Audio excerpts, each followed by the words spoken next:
नमस्कार मुई वैद भाई मनोज मेहर आपण मानकु आमर आयुर्वेद चैनल के स्वागत करुछे।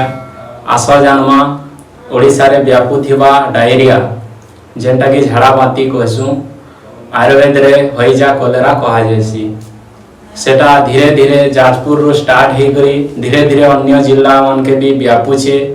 आउ इनर मेन कारण जानवा बेले डायरिया रो रक्षा पामा से कारण जानमु बेले हमको हईजा कलेरा नहीं हुए। आसो जानमा ई वीडियो रे हईजा कलेरा वर्षा मासे बेसी देखबा के मिली थिसी जेंटा कि एबे देखबा के मिलु छे।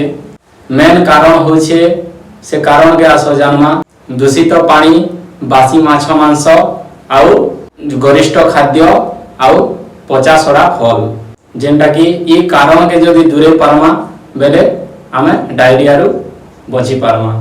डायरिया रु जदी आमे रक्षा पामा ताहले किछि कथा मानिकर चलवा दरकार अछि जेंटा कि पानी पिउछन बेले गरम करी करी पिउ आरु पचा सड़ा फल नै खाउ आउ गरिष्ठ भोजन नै करू।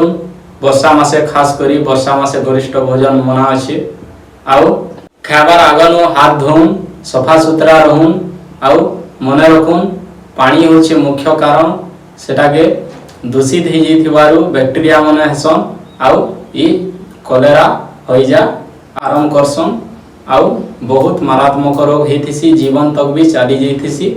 इटा के सतर्क रहूं आउ समस्ते सुस्थ रहूं।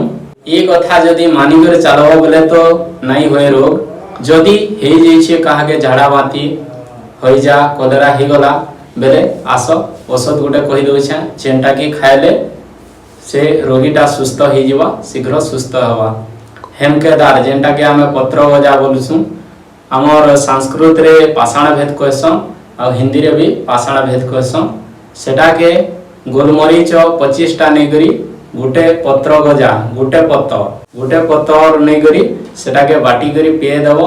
एंता प्रत्येक झाड़ा बांती परे पियाले 4-5 थर जदी पिए देबो ताहले रोगी रोग मुक्त हवा और जल्दी सुस्थ रहबा। ई वीडियो जदी भल लागला बेले लाइक करूँ शेयर करूँ क्या थी बेले शेयर करवार जरूरी है। शेयर करूँ समस्ते ओडिशा लोग जानू और सतर्क रहूँ और ई डायरिया वंचित रहूँ। धन्यवाद।